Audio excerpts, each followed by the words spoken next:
Third week in April. Pissing down with rain. Ooh, April showers.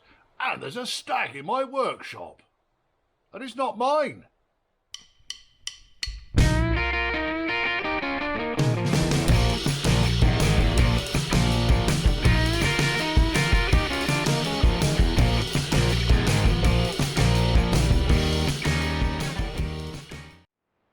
Before we get in, check you're subscribed. If not, why not? Fancy buying me a pint? There's a PayPal me link scrolling at the bottom of the screen. And if you want to get in touch, Church House Classics, it's all one word, at gmail.com. Enjoy the video. Right, it's a very nice 7273 Stag. It's a Mark 1, and it's in because the owner needs the gearbox taking off. He's going to take it away, get it refurbished, and then bring it back next week, or this week, and I'm going to pop it back on again. Same colour as mine, a year older than mine, but other than that, it's a nice old thing. Naturally, it's got the correct engine and also the correct carburettors. I need really to get prepped. So what am I going to do? So to get the gearbox off, which is a bit of a faff on these, I'll be honest, I'll start by draining the cooling system down, because I need to cant the engine back, because I'll probably take the radiator out as well. Disconnect the electrics. On the inside, literally just need to take the gear stick out. That should be about it. Underneath, the exhaust need to come off, up to the silencer. I've got the ramps, hydraulic ramps are here, ready for me to do that. And then just start undoing bolts. There's a lot of bolts on these. There really is a lot of bolts. Gear stick's quite easy to get off. This one's a non-overdrive model, so you don't have to mess around with the switches on the end. So pull the gear knob off for now, take the contrail out. You'll then find two screws there and there, which go through these two fixings here and here. Allows you to remove the wood from around the dash. Now, disconnect the battery first and foremost, obviously. The one you've got to be careful with is the window switch, because there's just 6 wires going indiscriminately to the bottom of the switch. So I tend to unplug the wires, remove the switch, push the wires back on again. So it just remains in position. The 2 window switches come apart quite easily. No real issues there. Now, next thing I need to do is to get this cup off the top here, which means I'm doing the 2 fixings either side here. This then swivels off, comes off, gear stick comes with it. Hopefully these will be 1/2 inch. There's nothing particularly complicated about this. These are going to be bastards, aren't they? I can see already. I might have to get my headlight in here. It's going.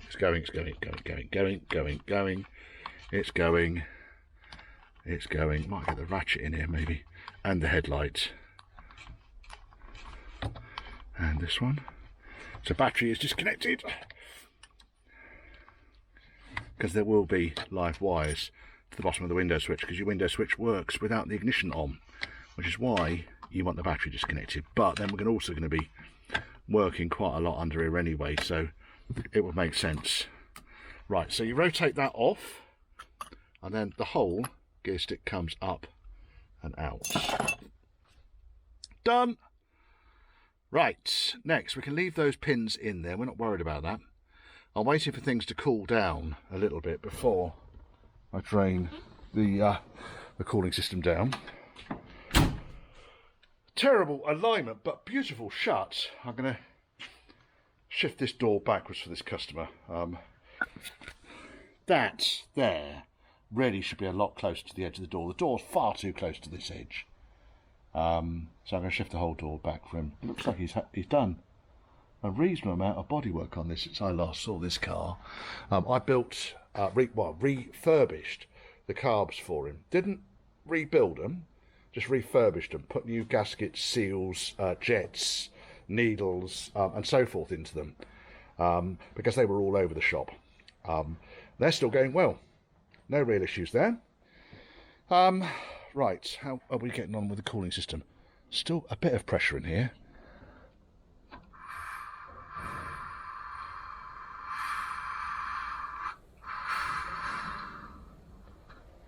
Right, that's done that.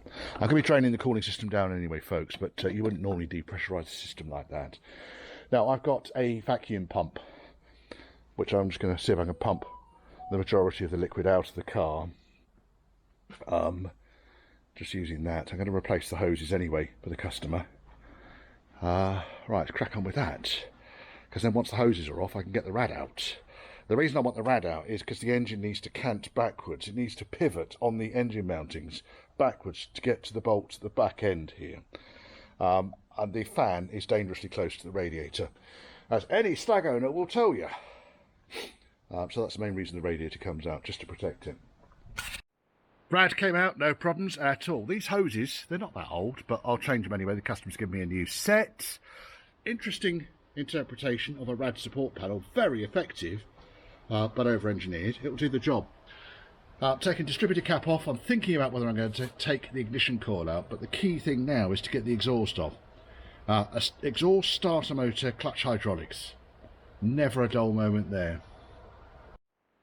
Taking the left-hand pipe off, as is usual with these things, there are no studs. There's a mixture of nuts and bolts and securing fixings and so forth. And you can see where someone has drilled that stud right out. It's a right proper mess, that is. And I got to the driver's side, yeah, similar situation. Something very interesting going on with this clutch slave setup. I'm not quite sure I've ever seen anything like that before. And then my learned colleague here has just pulled the sub drain plug out, and this is what we're faced with. No, there wasn't any oil in there either. Dry. Right. It's a dry thing. Dry as a witch's tit. And it's off. They're not particularly heavy, these things, so you don't need to... There's a drill bit there. You don't need to panic about the weight of them. It's a relatively straightforward job, or it would be a relatively straightforward job had someone not chosen to put like 2-inch fucking metric bolts through. God knows how this thing aligned, because there was no dowel bolts in there. None of the fixings were correct on it. There was about a quarter of a pint of oil. Prop shaft bolts were loose. Quarter of a pint of oil. Prop shaft bolts were loose. The fixing for the cross member on the driver's side forward had sheared. So yeah, we've had some joy. It's been marvellous. It's been a lot of fun. And yeah, all of the tools have been out, including Paul.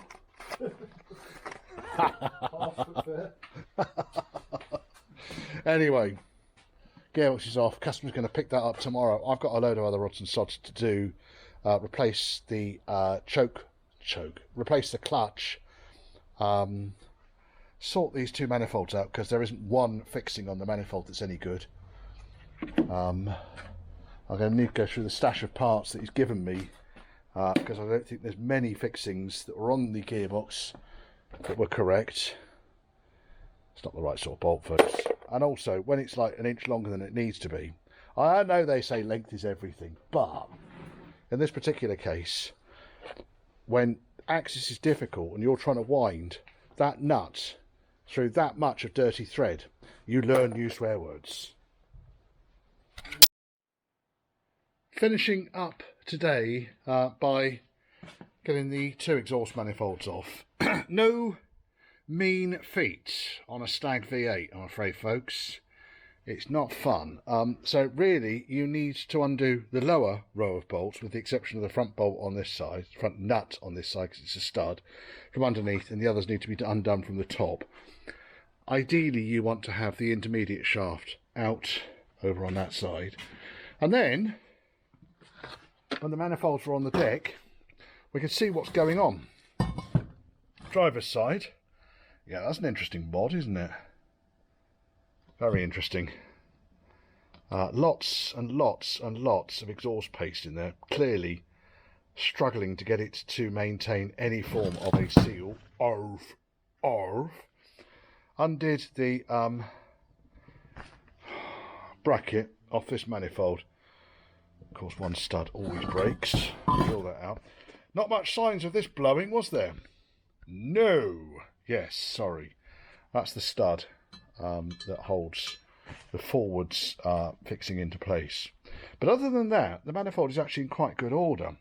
You see a hulking great hole. I don't know what I'm going to do with that. It might end up being that that one stays as a nut and bolt. It's difficult to know where we're going to go with it, really.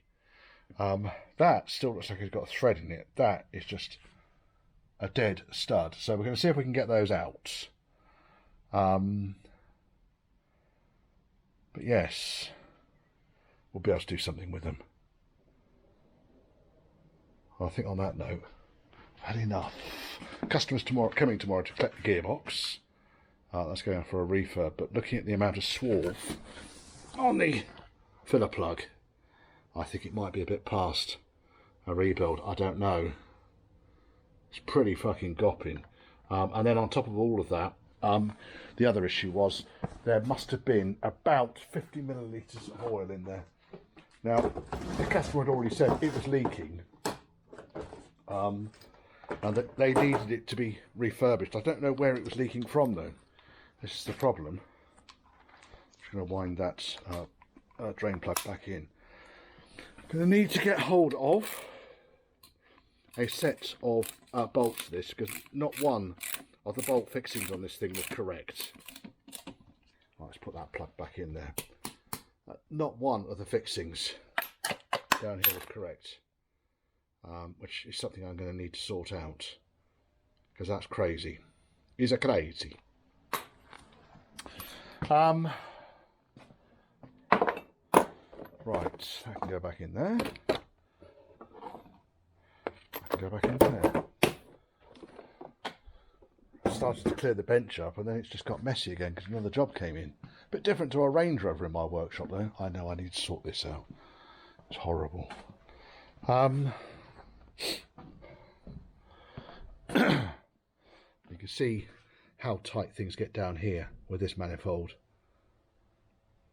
Power steering pipes get in the way, intermediate staff gets in the way, everything is in the way, but it is possible to do it. And here I've done it with the engine canted back as well. The engine is much, much lower at the back end than it would be normally. So if I can do it like that, then one of you chappies should be able to do it normally. Now, I've got a couple of, there's nothing particularly special. What I did find really useful for this particular job was this bastard here. That's 9/16 King Dick spanner, but you could see it's got a massive bend on the end of it, which meant then that I was able to get some real purchase on that. It's also got an extended handle, which of course you can extend even further using the ring end of another spanner. So you end up with them with a foot of leanage on these things to actually get things undone. Good quality spanner that. You see stuff like this kicking around at trade fairs. Don't worry about the fact that the chrome's not brilliant and shiny. Proper old school, beautiful piece of kit that. Look, nice small head on it. Ah, King Dick head. Where are we going with this, Richard? Where are we going? This, I think, is drop forge. I think these are the spanners that I've had for about 1,000 years. But as you can see, I keep picking up spanners when I go around and about. Yeah, Draper Tools one. That's probably one of the newer Draper ones. Some of these things become sacrificial. So if I ever needed to chop a 1/2-inch spanner up, well, there's a prime candidate for it.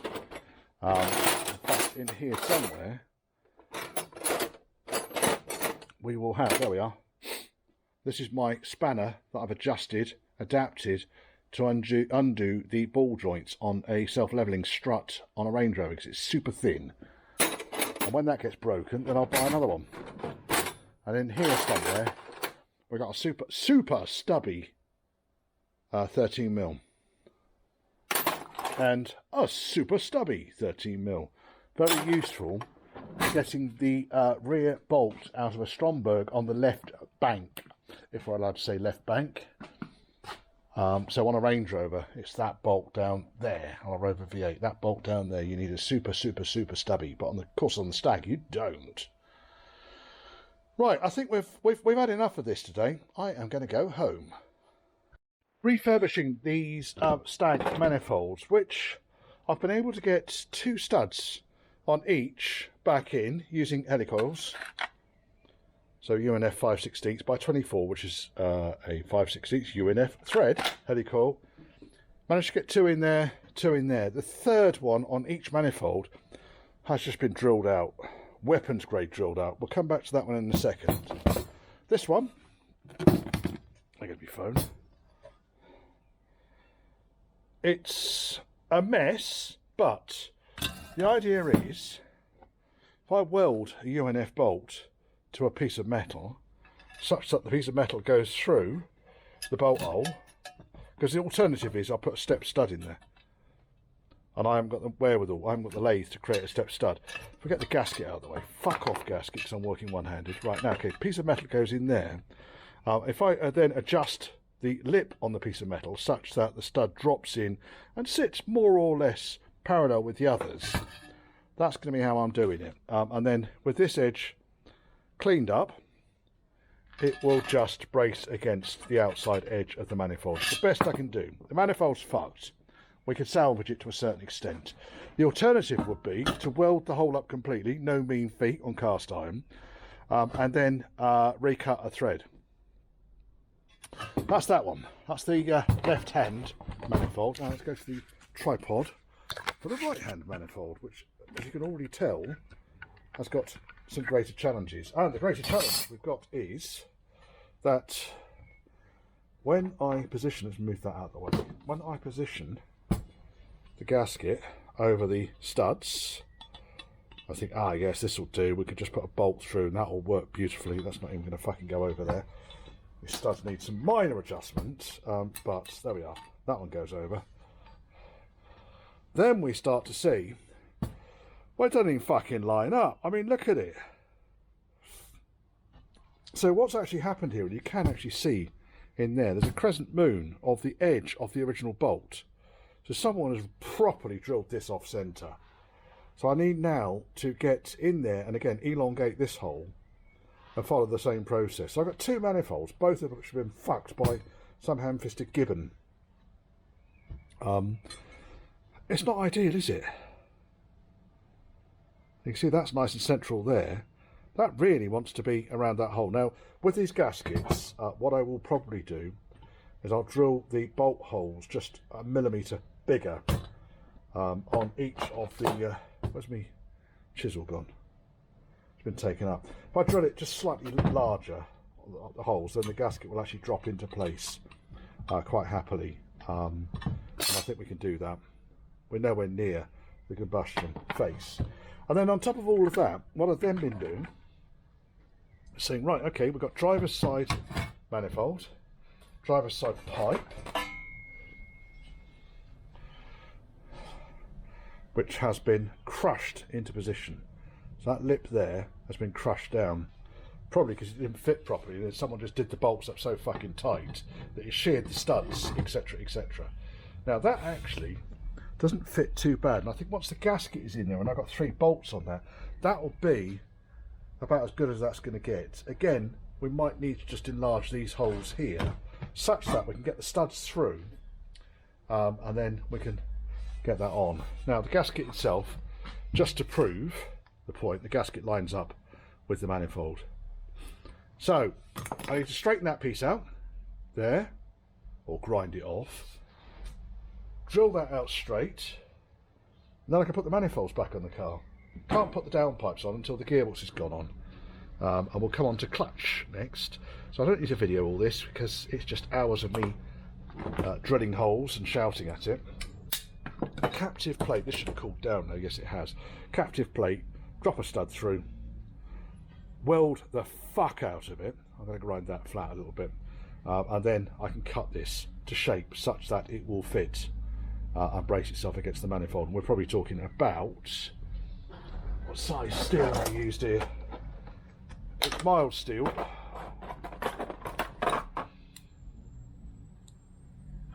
Three mil thick.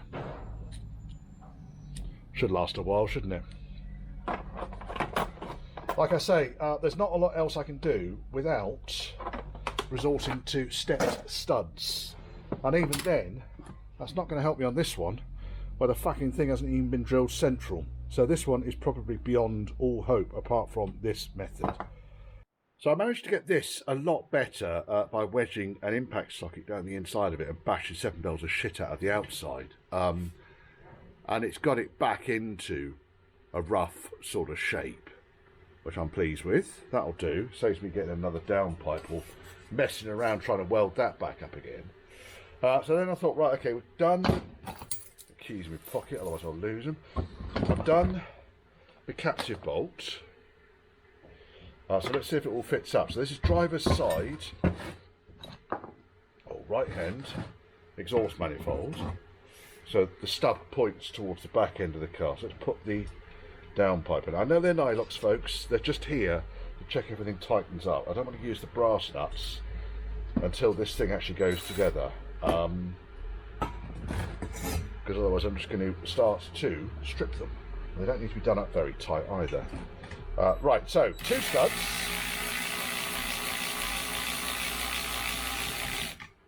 Let's get those up.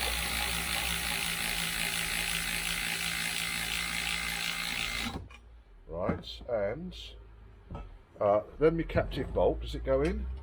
I was thinking about it. Yes, it does. And then another nylock. Go and put that on there. Kettle's boiling in the background. It's not a spaceship taking off, don't worry, folks.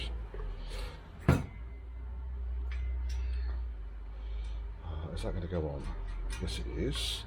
Now, is that still got a degree of movement in it? It has.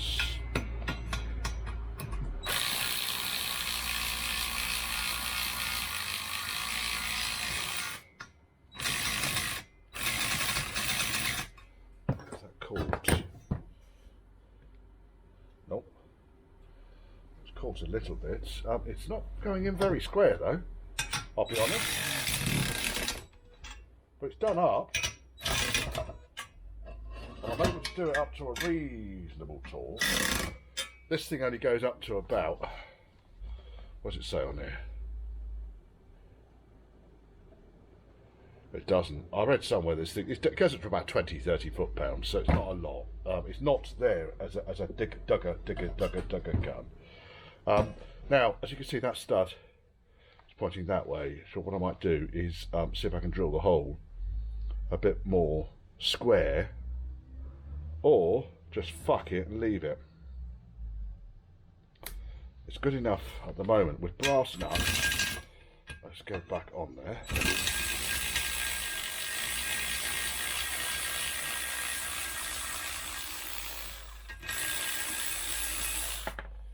Let's see what's going on. Take the light out. Drop one. Oh yeah, still got a misalignment in that hole between the exhaust and the manifold. So I think what I'll do is I'll just take this little edge off here, which still looks like the remains of the old bolt, so fuck knows what was going on in here. Or, because we're getting so thin on this outside edge, leave it, which is actually what I'm inclined to do here.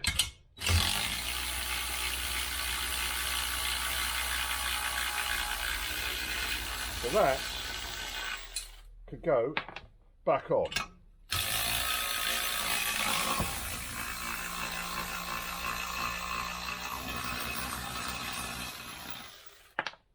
What I'll do is I will stick the gasket to this manifold with some exhaust paste so that it stays on there, so I know that it's the gasket that I've done for this manifold. I'll drop that bolt in and then that can fit up, and to hell with it.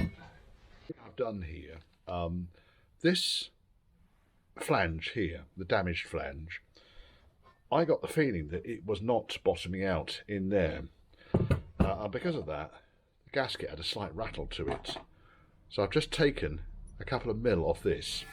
Now when I line it up, it does actually feel like it's mating now, and the gasket in between the two flanges, coupled with the tube going into the base of the manifold, I think it's going to do the job. Happy with that now. Oh yes. A bit of a wrestle later, and we've got the left hand passenger side manifold is in place. Now, be aware when you're putting this thing together, I've used the gaskets by the way. The general consensus seems to be nowadays the gaskets are good, but I used to use the exhaust pace, a belt and braces on there. There's a stud and a nut under there. You've got to put that on first. If you put that on last, there's not enough room behind the manifold to get the nut into place. That's the only gotcha there. Loosely fitted all the top bolts, got underneath, fitted all the bottom bolts, torqued up, and we're in place. One done. Now, while I was up here, I was getting a whiff of petrol while I was working around here. And cheap fucking nasty fuel filter. I mean, that is cheap. There's a reasonable chance this came from one of the reputable suppliers. That's pretty fucking shocking, isn't it? Because I didn't actually have to lean on that very hard. I was thinking, what is going on here? Why can I smell fuel? And I went like that and it went snap. Yeah, I can't see a problem with a fuel filter. Your car will run for a couple of miles with the fuel that's in the float chambers. That snaps off, just spraying fuel straight down on top of the manifold. That's fucking dangerous. I'll replace that. Consider yourself lucky, sir. Right, having done that, I'm going to get myself prepared to do the driver's side, right hand manifold, quick tidy up. I think what I might do is I might have a nice cup of tea actually, having wrestled with that for that long. That has been, so we've been on the exhaust so far already 2 hours today. Okay, some of that has been tidying up, creating the blank plates and so forth. So for instance now you can see that'll work, won't it? The bolts go through nice and parallel with each other. I trial fitted it against the downpipe, which is that one there. Sorry, that one there. It's the driver's side one, short one. So I bolt that up. The driver's side manifold is nowhere near as much fun as the passenger side. Certainly on UK spec cars, largely because everything is in the way. But I got it off with everything being in the way, so it's going to go back on with everything being in the way as well. But they're not fun. They're really not fun. And they've got 3 long bolts go through the top threads, because you want the bolts to go right the way through. And the 4 bottom bolts are blind, go into the block, so I tend to use inch long bolts for the bottom, inch and a whatever that is, inch and a quarter for the top. Now, a customer did provide me with a kit of bolts, most of which I've used, inch and a quarter. But every single lock washer that was in there was the wrong size. So I have dug into my stash and got some decent 3/8 lock washers. So we want 4 short bolts, 3 long bolts. So I shall lob those back in. They can go back in the 3/8 box. That one might need a bit of a clean up. And one more. I've popped my eardrum again, folks. I'm sorry. Sniff, sniff, sniff. People keep telling me, Bob Fleming. Oh, I wish. That might be a bit better, that one. We'll see. We've got enough bolts. I have got more 3/8 stash than this. I tend to buy in bulk and then top the box up as and when I need. But as you can see, we're not far off having a full complement of bolts here. Now I just need to get another couple of lock washers and we'll be there.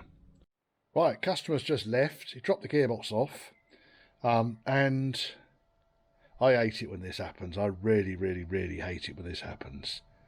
So I'm not going to go into who refurbished this gearbox or anything like that, but this one's a fucking shocker. I'm sorry to say. So it started out with me removing the cross shaft, because obviously we have got a Triumph saloon box. I thought, you know, I'm going to take the cross shaft out because I want to see whether this cross shaft was actually a stag cross shaft or a Triumph saloon cross shaft. I know there's differences, and the main reason for that really was because there were spacers, there were packers in between the cross shaft and the slave cylinder. So I get the fork off, which have been freshly wired into place, and the fork's got flat spots. Not the worst flat spots, but still, for the sake of a couple of pennies, all he's done is rotated the flat spots around. Well, why don't we just fix the problem rather than... So I looked at the carrier was left on the car. Then I started looking at, oh, do you know what, let's, just because it felt a bit, there's a bush in there. I don't think that's bushing, I'll be honest. That is not bushing. So there's your cross shaft, that goes on there, that goes on there, and we'll put the square peg back in just because I want to keep that lot together. So that was the first thing that kind of like, I thought, a bit suspicious about what's going on here. This looks a bit odd. Fucking paint everywhere, paint over threads, paint over the ends of bolts, paint over the works. So then I start looking at the overall condition of the gearbox. Now, there's no movement on the output shaft at all. We're in neutral. Oh, no, sorry, we're in gear. That doesn't sound very nice, does it? That's just me rocking the input shaft back and forth. Customer had a number of faults with this. They had it being too easy to get into reverse gear. The output shaft had too much play on it.